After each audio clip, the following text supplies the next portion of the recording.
Oi, pessoal, aqui é a professora Valéria. Vamos lá começar mais uma aula. Hoje nós vamos falar sobre soma das probabilidades de todos os elementos do espaço amostral. Eu tô com esse papelzinho aqui porque a gente vai fazer uns exemplos, tá? Eu vou dar uma teoria a vocês e depois eu passo para os exemplos. Vamos lá começar? Ó, soma das probabilidades de todos os elementos de um espaço amostral. Como assim espaço amostral? O espaço amostral a gente sabe o que a gente vê, o que a gente olha. Então eu tenho dois pilotos em mão. Se eu tenho esses dois pilotos em mão, então isso aqui é espaço amostral. Tem uma folha, é um espaço amostral, tá? E probabilidade é o que pode acontecer, o que vai acontecer, tá bem? Vamos lá, ó. Aqui tem assim. Quando dois eventos não podem acontecer ao mesmo tempo? Como assim? Se eu tenho dois aniversários para ir no mesmo horário, tem como eu ir para os dois? Não, porque a probabilidade eu posso ficar em um aniversário ou em outro, não é isso? Não tem como eu colocar aquela ir nos dois aniversários. Então, por isso que a probabilidade pode ser de um ou de outro aniversário. Então, aqui tem um exemplo. Qual é a probabilidade de um lançamento de uma moeda, o resultado ser cara? Eu tenho uma moeda, que na moeda ela tem cara e coroa, tá certo? Se ela tem cara e coroa, ela pode cair ou coroa ou cara. Mas nesse exemplo aqui, ele só quer cara. Então, qual é a probabilidade dele cair só cara? Para ela ser a probabilidade é de 1 sobre 2, da metade. Por que a metade? Se eu só tenho uma moeda, só tem duas caras, cara e coroa. Como é que ela pode cair duas vezes? Não, então vai ser 1 sobre 2. Então, a probabilidade dele é o quê? 1 sobre 2. O que significa isso aqui? N é números de o espaço amostral. Um cara só tem uma. Então, vai ser de 1 sobre 2, tá certo? Outro exemplo que eu posso dar. Eu tenho um dado, não, tenho dois dados. Eu quero que caia 5 e 5. A probabilidade é de quê? De difícil acontecer, né? Porque a gente não sabe, quando a gente joga o dado, se vai cair 5 e 5. Vai cair como? 5 ou 4, 3 ou 2, né? A gente não sabe. Então, a probabilidade daquilo ali, tá bom? Então, qual é a regra da soma da probabilidade? Para eventos mutualmente, a regra da soma da probabilidade é essa aqui, gente, ó. A união de B. Então, vocês vão utilizar essa formulazinha que está aqui com eventos que eu vou colocar exemplos para substituir, para explicar vocês. Então, olha, a união de B, então vai ser probabilidade de A mais probabilidade de B. Como assim? Ele vai dar uns números a vocês e vocês vão substituir aquele número, tá certo? Então, vamos lá para o próximo exemplo. Para calcular a probabilidade de um lançamento de dado comum ocorrer 2 ou 5, eu tenho um dado que o valor dele é de 1 até 6, certo? Então, se eu tenho de 1 até 6, ele pode cair o número 2 ou o número 5. Qual é a probabilidade dele cair 2 e 5? Para vocês fazerem essas continhas, vocês precisam dessa regrinha aqui. Então, eu peguei quem? PA substituindo 2. PB substituiu 5. Então, ele vai ficar. Por que o PB, o P2 e P5? Porque é só esses números que ele quer no texto. Ele só quer o número 2 e quer o número 5, tá? Então, como eu faço isso aqui? A união dele, do A, será 2.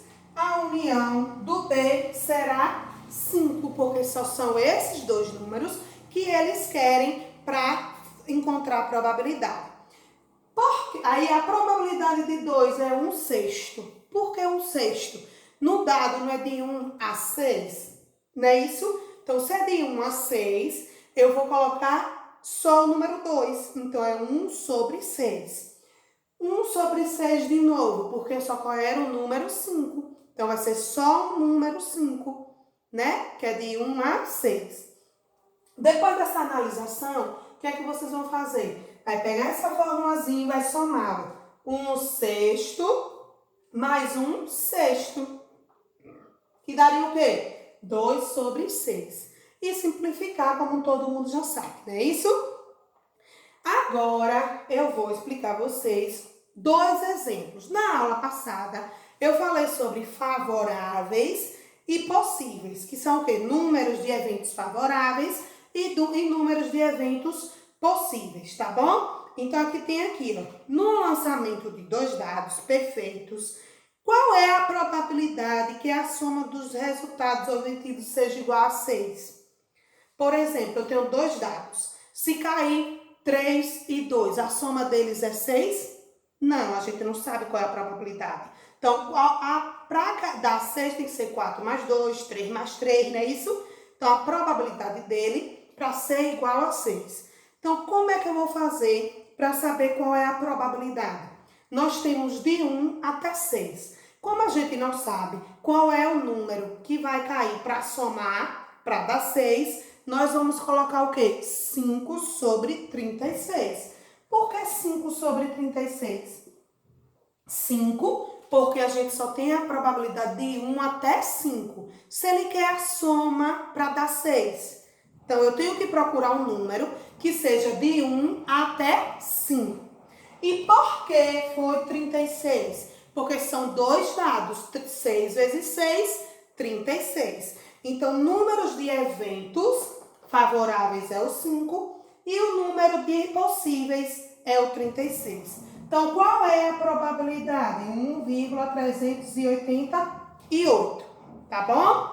Vamos agora para o próximo exemplo, segundo exemplo. Divisores de 60. Quem são os divisores de 60? Aqui tem 1, 2, 3, 4, 5, 6, 10, 12, 15, 20, 30 e 60. Aqui são os divisores de 60. O que são divisores? Divisores é o que vocês dividem para dar 60, né? Então, aqui diz assim: temos um espaço amostral de 12 elementos. Então, o espaço amostral é o que a gente está vendo. Então, isso aqui que nós estamos vendo, eles são de 12 elementos. Mas, no textozinho, ele quer quais são os 3 primos. Os 3 primos é quem? 1, 3 e 5. Tem outro número que seja primo? Não. Então, eles têm dos 12 elementos, ele tem 3 primos. Então, qual é a probabilidade de sair? Então, vocês vão pegar 3/12. Por que 3/12? O 3 é por causa que ele quer só os primos. E o 12 é porque é os divisores de 60, tá certo? Então, simplificando, ele fica o quê? 1/4. Então, é 1/4 daquela probabilidade, né, gente? Então, aquela probabilidade, a gente tem 1/4 dos divisores de 60, tá bem? Então, ó, eu fiz esses 2 exemplos para a gente relembrar as aulas passadas sobre favoráveis e possíveis. Agora vocês vão fazer a atividade da página 253 e vão mandar para o privado da tia, tá? Mandem com pontualidade. São 24 horas, então tia está disponível de 1 até 6 para tirar dúvida, beleza? Tchau, até a próxima aula.